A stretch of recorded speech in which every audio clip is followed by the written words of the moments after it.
Good morning dear. कैसे हैं आप? अच्छे होंगे। और इस कोरोना टाइम में घर पे ही रहें, अच्छे रहेंगे। आज का जो हमारा टॉपिक है ट्रिग्नोमेट्रिक फंक्शन रहेगा +1 के लिए। Exercise 3.4 journal solution of the trigonometric function. इसमें हम आज देखेंगे क्वेश्चन नंबर 5 से। हमारा क्वेश्चन नंबर 5 क्या कहता है कि यदि कहता है cos 4x equal to cos 2x है, then find the general solution. General solution में यहाँ हमें x की वैल्यू फाइंड आउट करनी है कि x क्या रहेगा, यानी x की वैल्यू क्या हो कि ये दोनों इक्वल रहें, हर उस मान पे क्या रहें, इक्वल रहें। तो आप ऐसा कह सकते हैं कि वी नो दैट, आप जानते हैं, क्या जानते हैं आप कि ये जानते हैं कि if cos x equal to cos y हो, cos x equal to cos y हो, देन जर्नल सॉल्यूशन क्या होता है, यानी x आपका किसके इक्वल होता है, 2n pi plus minus y, where n belongs to integer. यही होता है हमारा जर्नल सॉल्यूशन। अब आपका ये है क्या है, cos 4x equal to cos of 2x है। अभी लगाएं ये फॉर्मूला, हमें पता है, तो ये क्या बनेगा आपका 4x, क्योंकि यहां जो x है इसकी वैल्यू यहां पर आपका 4x है, equal to 2n pi plus minus y क्या है हमारा यहाँ पे 2x। अब ये तो हमने सीधा जो है फॉर्मूला अप्लाई कर दिया, बट हमें x की वैल्यू फाइंड आउट करनी है। अब x देखिए, यदि आप यहाँ भी है यहाँ भी है, तो हमें एक तरफ करना पड़ेगा, क्योंकि प्रॉपर x बताना पड़ेगा ना कि कितना होगा। तो यदि आप देखें तो आप 4x यहाँ है, इसको इधर लेके आएंगे तो माइनस प्लस वाला माइनस हो जाएगा और माइनस वाला क्या हो जाएगा, +2x इक्वल टू 2n पाई इधर आपका बचेगा। अब यहाँ से दो बातें लिख सकते हैं आप, क्या कि 4x minus 2x equal to 2n पाई, ये माइनस का साइन ले। और एक बात आप लिख सकते हैं 4x plus 2x equal to 2n पाई, ऐसा हम लिख सकते हैं। अब यहां से 2x बचेगा, 2x इक्वल टू 2n पाई, और x इक्वल टू क्या हो जाएगा, 2 को इधर लेके आएंगे तो n pi, where n belongs to integer, n का मान कोई भी इंटीजर हो सकता है। यानी आप कह सकते हैं कि x की वैल्यू n पाई होगी तो दोनों क्या रहेंगे, इक्वल रहेंगे। यहां से आप देखें तो क्या भी हो सकता है, x की वैल्यू ये भी हो सकती है, और क्या भी हो सकती है 6x, यहां हो जाएगा 2n पाई, और x देखें तो 6 को इधर लेके आए 2n पाई बाय 6, और यदि आप देखें तो n मल्टीप्लाई में पाई बाय 3, ये भी आपका हो सकता है। और आप कह सकते हैं n बिलोंग्स टू इंटीजर, कि आपका n का मान क्या होगा, इंटीजर होगा। इस प्रकार हम कह सकते हैं कि n की वैल्यू या तो n पाई हो, n पाई मीन्स एन इंटीजर को बिलोंग करता है, तो पाई हो सकती है, 2 पाई हो सकती है, 3 पाई हो सकती है, 4 पाई हो सकती है, माइनस पाई, -2 पाई, -3 पाई, इस प्रकार से हो सकती है, तो दोनों इक्वल रहेंगे। इस प्रकार से भी हो सकता है कि n पाई बाय 3, यानी पाई बाय 3 के मल्टीप्लाई में कोई भी आपका इंटीजर हो, तब भी ये दोनों वैल्यू क्या रहेंगी, इक्वल रहेंगी, और देन हम कह सकते हैं ये हमारे क्या होंगे, जर्नल सॉल्यूशन होंगे। अब हम क्वेश्चन नंबर 6 की तरफ देखते हैं कि आपको x की यहाँ ऐसी ही वैल्यू फाइंड आउट करनी है कि हमारा ये सारा जो लेफ्ट साइड है वो जीरो के इक्वल रहती रहे, कि x क्या हो कि हर टाइम जीरो रहती रहे। तो ऐसा सॉल्यूशन हम देखेंगे, फाइंड आउट करेंगे, देखते हैं क्या रहेगा। क्वेश्चन नंबर 6 के लिए यदि हम देखें तो आपका क्या है, cos of 3x plus cos of x minus cos of 2x equal to 0। General value find out करनी कि x क्या हो कि आपके ये सारा जीरो के इक्वल रहे। तो यदि आप यहां देखें, हम जनरल वैल्यू फाइंड आउट कर सकते हैं, यदि cos x equal to cos y है, sine x equal to sine y है, या tan x equal to tan y है, ऐसा बनाने की कोशिश करेंगे। ऐसा बनाने के लिए कोई भी आइडेंटिटी यहाँ स्टेबल लगती है तो वो लगाएंगे, हम देखते हैं। अब यदि यहाँ देखें आप, यहाँ इन दोनों में आपकी आइडेंटिटी लग सकती है, और कौन सी आइडेंटिटी फिलअप हो सकती है, यहाँ पे अप्लाई कर सकते हैं हम cos c plus cos d। देखिए यहाँ आप 3x है, यहाँ x है, तो आप अप्लाई कर सकते हैं cos, कौन सी आइडेंटिटी अप्लाई कर सकते हैं आप, cos c plus cos of d, और होती क्या है 2 कोस c प्लस d बाय 2, और कोस ही c माइनस d बाय 2, ये होता है ये रिजल्ट। तो लगाएं यहां 2 कोस 3x प्लस एक्स बाय 2, यानी ये क्या किया हमने, c प्लस d बाय 2, और फिर मल्टीप्लाई में cos c minus d by 2, और माइनस cos 2x ये है, यहाँ पे एज इट इज रखें, इक्वल टू क्या हो जाएगा, 0। और नेक्स्ट स्टेप यदि हम देखें तो ये बनेगा 2 cos 3x और x 4 बाय 2 तो 2x, और ये क्या बनेगा नेक्स्ट, cos 3 में से ये x घटेगा, 2x बाय 2 तो x बचेगा, और minus cos 2x equal to 0। अब यदि हम देखें, इसको हम सोल्व करें तो आपका cos 2x दोनों में है तो आप बाहर ले सकते हैं, हम बाहर ले सकते हैं। cos 2x यदि हम कॉमन लें तो 2 cos of x minus 1 equal to 0। cos 2x बाहर लेंगे तो यहाँ 2 cos x बचेगा, या 2 cos x यहाँ से बाहर ले लेंगे तो माइनस 1 बचेगा। अब इन दोनों की मल्टीप्लाई किसके इक्वल है, 0 है, यानी दो संख्याएं हैं, यानी दो नंबर हैं आपके ऐसे जिनकी मल्टीप्लाई 0 है। और आपको पता है किन्हीं भी दो नंबर की मल्टीप्लाई 0 कब होती है, जब दोनों में से कम एक 0 हो, या दोनों 0 हो। तो आप यहां से लिख सकते हैं कि या तो यहां पर cos 2x जो है वो 0 है, या 2 cos x माइनस 1 किसके इक्वल है, 0 के इक्वल है। अब यहां से जब cos x 0 के इक्वल हो तो जनरल सॉल्यूशन क्या होते हैं, आपको पता है। cos की वैल्यू 0 कहां कहां होती है, पाई बाय 2 पे, 3 पाई बाय 2 पे, 5 पाई बाय 2 पे, 7 पाई बाय 2 पे। जहां जहां जहां ये इस पे और इस पे आपका एंगल आएगा तब तब आपकी क्या होगी, cos की वैल्यू 0 होगी। तो जनरल सॉल्यूशन हमने पहले पता भी है कि जो x है, यानी यहाँ x क्या है आपका 2x, पाई बाय 2 का ओड मल्टीपल है, यानी पाई बाय 2 के सभी क्या है, ओड मल्टीपल। ओड नंबर को हम 2n प्लस 1 लिख सकते हैं, और मल्टीप्लाई में पाई बाय 2, वेर आप लिख सकते हैं n क्या है आपका, इंटीजर, ये ओड ही संख्या बनेगी ना, तो आपका ये हो सकता है। और नेक्स्ट स्टेप में यदि आप देखें x की वैल्यू क्या हो, 2n प्लस 1 पाई बाय 4, 2 नीचे आएगा तो आपका पाई बाय 4 हो जाएगा, और आप कह सकते हैं कि n क्या होगा वहां पे, इंटीजर होगा। तो आप कह सकते हैं कि x का मान या तो ये हो सकता है, या यहां से यदि हम x देखें तो 2 cos x equal to 1, cos x equal to 1 by क्या हो जाएगा 2। अब जनरल सॉल्यूशन तो हम तभी फाइंड आउट कर सकते हैं जब cos x equal to cos y के एक फॉर्म में हो।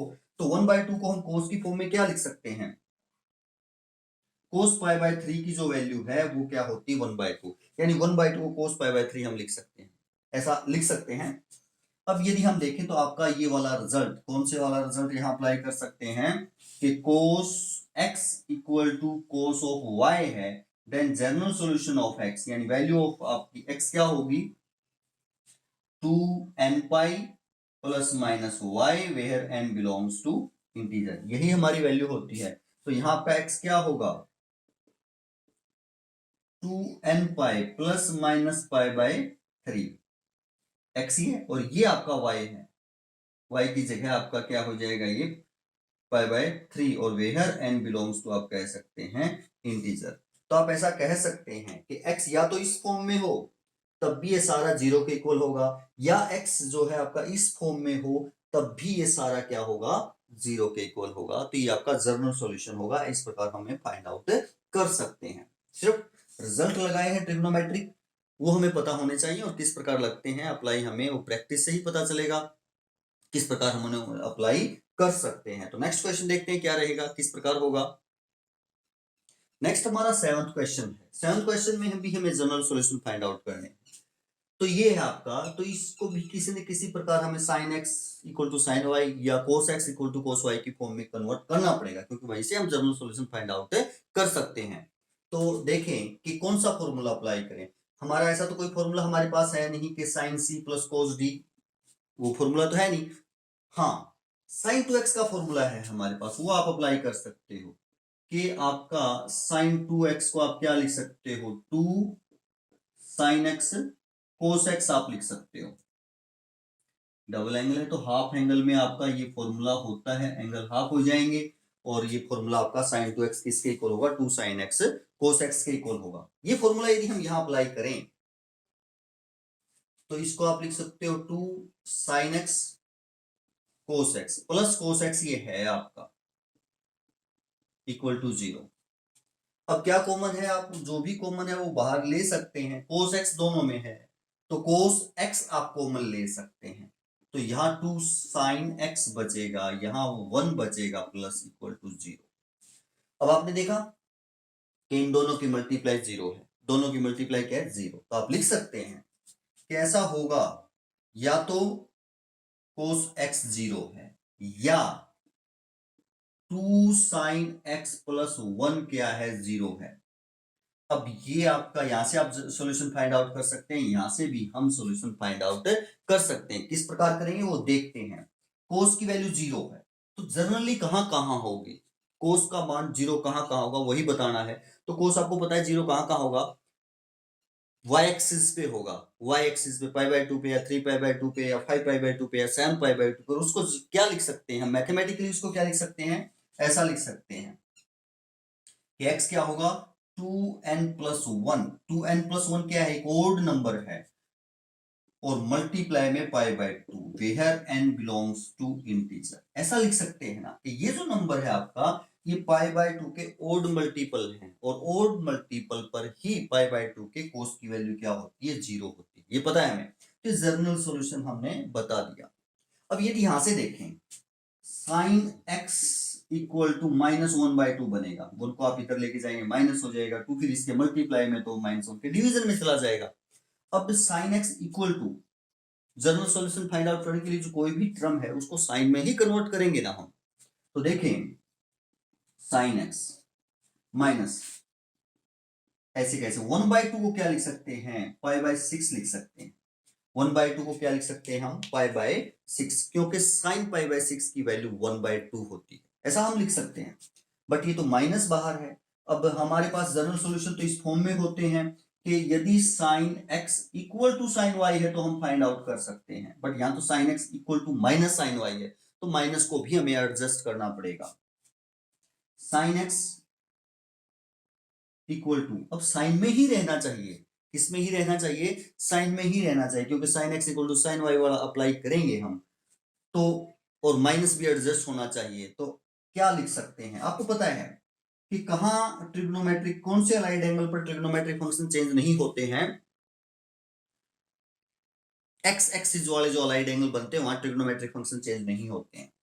तो या तो मैं लिखूं इसको पाई प्लस थीटा या मैं लिखूं पाई माइनस थीटा। यदि हम इसको पाई माइनस थीटा लिखते हैं तो आपका pi minus theta quadrant second होगा, सेकंड में साइन पॉजिटिव होता है तो ये माइनस एडजस्ट नहीं होगी, तो इसको हमें पाई प्लस थीटा लिखना पड़ेगा। पाई प्लस थीटा, थीटा आपका पाई बाय 6 है, क्या इसकी वैल्यू माइनस साइन थीटा ही नहीं होगी, यानी यदि हम देखें कि साइन पाई 180 डिग्री होता है प्लस यदि थीटा लिखें तो ये माइनस साइन थीटा होगा, यानी माइनस साइन थीटा है तो आप उसको ऐसा लिख सकते हैं। हमारे पास माइनस साइन थीटा था, हमारे पास थीटा की वैल्यू पाई बाय 6 है तो हमने उसको 180 प्लस थीटा लिख दिया, ये वाला पाई में 180 डिग्री ही होते हैं ना, ऐसा हमने लिख दिया। और यदि हम नेक्स्ट स्टेप में देखें साइन 6 यदि एलसीएम लें तो 7 पाई अपॉन 6 बन जाएगा ये। और अब यदि यहां से हम जनरल सॉल्यूशन फाइंड आउट करें तो ये वाला, और होता क्या है sine x equal to sine y हो तो जनरल सॉल्यूशन होता क्या है हमारा, एक्स इसके इक्वल होता है, x equal to n pi plus -1 की पावर एन और मल्टीप्लाई में y where n belongs to integer, ये हमारे जनरल सॉल्यूशन होते हैं। तो यहां हमारा क्या होगा x equal to n pi plus -1 की पावर एन और 7 पाई बाय 6 वाई की वैल्यू मल्टीप्लाई में, और आप लिख सकते हैं जहां n क्या है आपका कोई भी इंटीजर क्वांटिटी हो सकती है। तो आप कह सकते हैं कि या तो आपका x इस फॉर्म में होगा तब भी सेटिस्फाई होगा रूल ये वाली कंडीशन, और या आपका x इस फॉर्म में होगा तब भी ये कंडीशन क्या होगी सेटिस्फाई होगी। इस प्रकार हम फाइंड आउट कर सकते हैं। तो ये था हमारा क्वेश्चन नंबर 7। 8th क्वेश्चन देखते हैं क्या रहेगा। 8th क्वेश्चन आपका ये है सेकेंड स्क्वायर और इक्वल टू 1 - 10, यानी ये 10 में है तो 10 में हम कन्वर्ट करेंगे सारे को, क्योंकि 10x इक्वल टू 10y वाला जो हमारा जर्नल सॉल्यूशन का फॉर्मूला है वो अप्लाई करेंगे। तो हमें पता है कि ये तो एक 10th का ही रिजल्ट है कि सीकेंड स्क्वायर थीटा अगर आपके पास है और यदि उसको आप 10 में कन्वर्ट करना चाहते हो तो 1 + 10 स्क्वायर थीटा होता है। कन्वर्ट ऐसे इस प्रकार कर सकते हैं ना इसको। तो यहाँ सीकेंड स्क्वायर 2x है, सीकेंड स्क्वायर 2x को क्या लिख सकते हैं हम 1 + 10 स्क्वायर 2x लिख सकते हैं, क्योंकि अगर यहाँ थीटा है तो यहाँ भी थीटा ही रहता है ना इसमें, इस रिजल्ट में। तो यहाँ 2x है तो यहाँ भी 2x ही रहेगा और इक्वल टू 1 - टेंजेंट 2x। इसमें तो कोई चेंज नहीं किया क्योंकि हम सारे को 10 में ही कन्वर्ट कर रहे हैं। अब यदि हम इसको एक तरफ करें तो 1 से 1 कैंसिल आउट हो जाएगा, यहां बचेगा आपका 10 स्क्वायर 2x और वो प्लस हो जाएगा 10 2x = 0। अब यहां से आप 10 2x कॉमन ले सकते हैं, तो यहां 10x बचेगा 10 स्क्वायर 2x की जगह और +1 बचेगा और इक्वल टू क्या होगा 0 होगा। अब इसकी और इसकी मल्टीप्लाई 0 है और 0 अगर दो संख्याओं की मल्टीप्लाई तो आपको पता है आप ऐसा लिख सकते हैं, या तो पहली संख्या 0 है, पहला नंबर 0 है, या आपका जो दूसरा नंबर है वो क्या है 0, ऐसा आप लिख सकते हो, तभी तो मल्टीप्लाई 0 होगी ना। अब यहां 10 0 के इक्वल है, 10 की वैल्यू जो है 0 के इक्वल है, कहां होगी, एंगल क्या हो, आपको पता है 10 कहां 0 होता है एक्स एक्सिस पे, या तो आपका जैसे ये आपकी एक्सिसें हैं 0 पे पाई पे, ये तो प्रिंसिपल सॉल्यूशन होगा। जनरल सॉल्यूशन एक से क्रो राउंड पूरा करें 2 पाई पे 3 पाई पे 4 पाई पे 5 पाई पे 6 पाई पे सभी पे तो 10 की वैल्यू 0 होगी ना। या हम क्लॉकवाइज चलना शुरू करें तब भी 0 पे -पाई पे -2 पाई पे -3 पाई पे हर एक जगह 10 की वैल्यू क्या होगी 0। तो जनरली इसको हम क्या लिख सकते हैं कि जो आपका 2x है कि जो एंगल है उसकी वैल्यू क्या होगी n पाई होगी, where n belongs to integer, वही बनेंगे ना। तो x क्या होना चाहिए n π/2, where n belongs to integer. 2x की वैल्यू होनी चाहिए ना यहाँ और यहाँ, तो x क्या होना चाहिए n π/2। यदि n π/2 की फॉर्म में यहाँ लिखेंगे तो 2 से मल्टीप्लाई करेंगे तो n पाई की फॉर्म में ही आ जाएगा और आपका 0 हो जाएगा। तो आप कह सकते हैं कि x ये बनना चाहिए, या ये भी 0 इसको बनाएगा ना, तो यहां क्या होना चाहिए आप ऐसा लिख सकते हैं, यहां से 10 2x देखें आप -1 हो जाएगा, 10 2x देखें आप माइनस, और 1 को 10 π/4 लिख सकते हैं, उनको क्या लिख सकते हैं आप 10 π/4, क्योंकि 10 π/4 की वैल्यू 1 होती है। और हमारे पास जनरल फॉर्मूला एंगल का निकालने के लिए ऐसा है कि 10x = 10y हो, देन हम लिख सकते हैं कि जो x के सॉल्यूशन है वो n π + y होंगे, where n belongs to integer, ये होंगे। बट यहां तो -10 पाई है, हमें इसको प्लस का बनाना पड़ेगा कि ये वैल्यू भी -1 ही रहे, कि वैल्यू भी -1 ही रहे और हम इसको प्लस का बना पाए। तो एंगल चेंज करना पड़ेगा हमें, किस प्रकार होगा तो देखते हैं। 10 रहना 10 ही चाहिए, तो अलाइड एंगल हमें एक्स एक्सिस वाले बनने चाहिए और इसकी वैल्यू नेगेटिव बननी चाहिए, सेकंड क्वाड्रेंट में बनेगी तो पाई - थीटा कर सकते हैं आप। और आपको पता है कि टेंजेंट 180 - थीटा -tan थीटा होता है, यानी -tan थीटा ये आपके पास था, उसको आप ऐसे लिख सकते हैं tan 180 - थीटा, यही होगा। तो tan 2x इक्वल टू आप लिख सकते हैं टेंजेंट 3 π/4, यदि आप 4 यहां एलसीएम लें तो 4 π - पाई 3 π/4। अब आपका हो गया tan x = tan y, ये वाला रिजल्ट आप अप्लाई कर सकते हैं, क्या बनेगा, यहां एंगल आपका 2x है तो 2x = n पाई + y, y क्या है हमारा 3 π/4, और आप लिख सकते हैं कि n क्या होगा इंटीजर होगा, और x क्या होगा n π/2 + 3 π/8, 2 डिवीजन में चला जाएगा। आप लिख सकते हैं कि जहां n क्या होगा इंटीजर होगा। तो इस प्रकार आप कह सकते हैं कि x की वैल्यू ये होगी तब भी ये इक्वल होंगे, सेटिस्फाई करेगी x की ये भी वैल्यू, और यदि x ये होगा तब भी ये रिजल्ट क्या रहेगा इक्वल रहेगा for all value of this या दिस टाइप। आप कह सकते हैं कि ऐसा x का मान हो सकता है और इस प्रकार ये क्या रहेंगे, इक्वल रहेंगे। तो क्वेश्चन नंबर हमारा 8 था। 9th देखते हैं क्या रहेगा हमारा इसका एक्सरसाइज का लास्ट क्वेश्चन 9th है कि sin x plus sin 3x plus sin 4x equal to 0 होना चाहिए कि x का क्या मान, जनरली x का क्या मान हो। तो हम उस फॉर्म में लेके आएंगे इसको जहां से हम जनरल सॉल्यूशन फाइंड आउट कर सकते हैं, जो हमें हमारे पास रिजल्ट है, जो फॉर्मूले हैं उस फॉर्म में। तो यदि यहाँ देखें आप sine c plus sine d का फॉर्मूला यहाँ अप्लाई कर सकते हैं, बट जैसे सी प्लस डी होगा 4/2 आ जाएगा, तो हमारी बात नहीं बन पाएगी क्योंकि यहाँ साइन 5x है। यदि हम इसमें और इसमें लगाएं तो देखो जैसे x प्लस 5x क्या हो जाएगा 6 और बाय 2 3, साइन 3x बनेगा वहां, तो साइन 3x कॉमन आ सकता है। तो इस प्रकार यदि हम फॉर्मूला पहले किस किस में लगाएं, sine x plus sign 5x पहले लिख लें, प्लस माइनस में तो आप कोई फर्क पड़ता नहीं है ना, हम ऐसा लिख सकते हैं।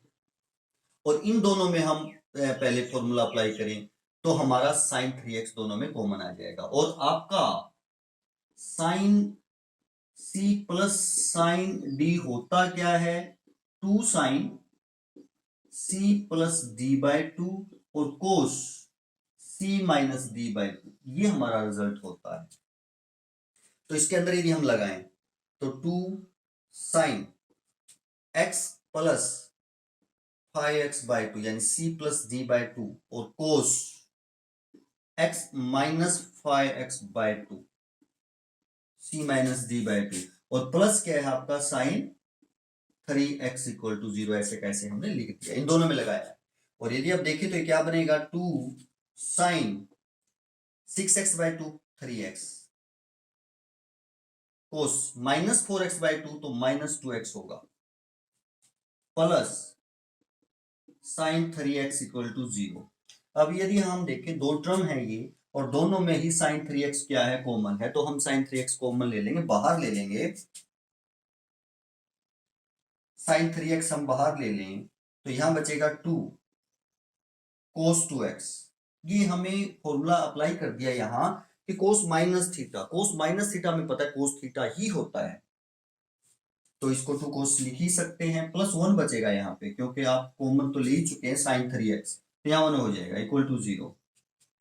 फिर आपका वही बात आ जाती है कि इसकी और इस सारे की मल्टीप्लाई 0 है, तो आप लिख सकते हैं कि या तो साइन 3x 0 है या आप लिख सकते हैं 2 कोस 2x प्लस 1 क्या होगा 0 होगा, या तो ये 0 होगा ये सारा ये टर्म 0 होगा, तभी तो ये 0 बनेगी ना मल्टीप्लाई।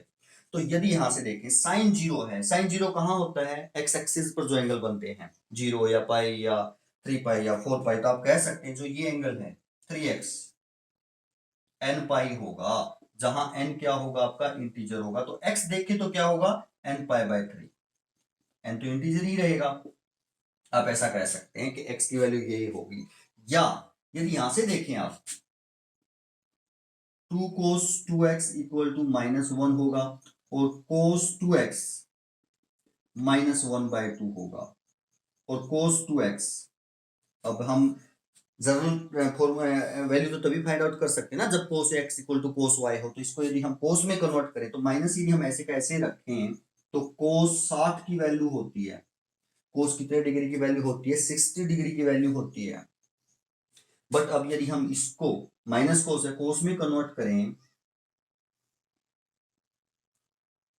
तो cos pi minus pi by 3 लिख सकते हैं, पाई माइनस क्या लिख सकते हैं पाई बाय 3, कौन सा 180 माइनस थीटा में चेंज नहीं होगा, राइट एंगल में कोस कोस में रहेगा, और कोऑर्डिनेट कौन सा है सेकंड, सेकंड में कोस नेगेटिव, तो आप इसको ऐसा लिख सकते हैं। और यदि आप नेक्स्ट स्टेप में देखें तो cos 2x equal to cos LCM लें तो 2 पाई बाय 3 बचेगा।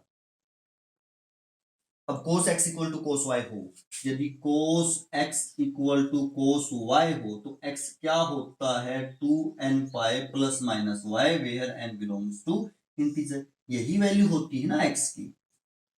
तो यहां आपका 2x है, x नहीं 2x है, तो 2x की वैल्यू होगी क्या होगी 2n pi plus minus y क्या है हमारा 2 पाई बाई 3 है, और आप लिख सकते हैं जहां n क्या होगा इंटीजर होगा, बट हमें तो x फाइंड आउट करना है।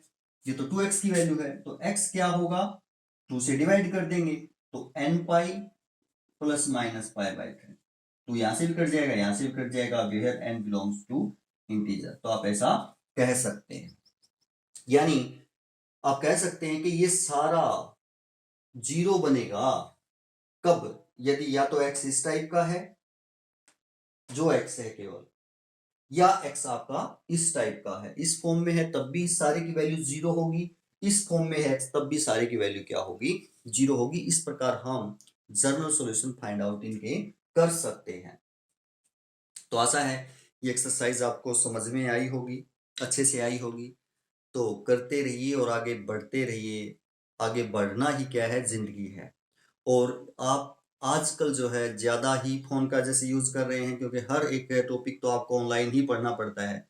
तो आप थोड़ी बहुत इस प्रकार की प्रैक्टिस भी कीजिए कि आपकी आंखें, आपका माइंड भी क्या होता रहे, फ्रेश होता रहे। और आंखों की प्रैक्टिस बहुत जरूरी है, क्योंकि यदि आंखें कमजोर हो जाती हैं तो फिर हम कमजोर हो जाते हैं। आंखें आपकी कमजोर नहीं होनी चाहिए, उनके लिए आप कोई ना कोई इस प्रकार का योग देखें, उनको रिलैक्स करें किसी न किसी प्रकार से। तो थैंक यू, धन्यवाद। करते रहिए और आगे बढ़ते रहिए।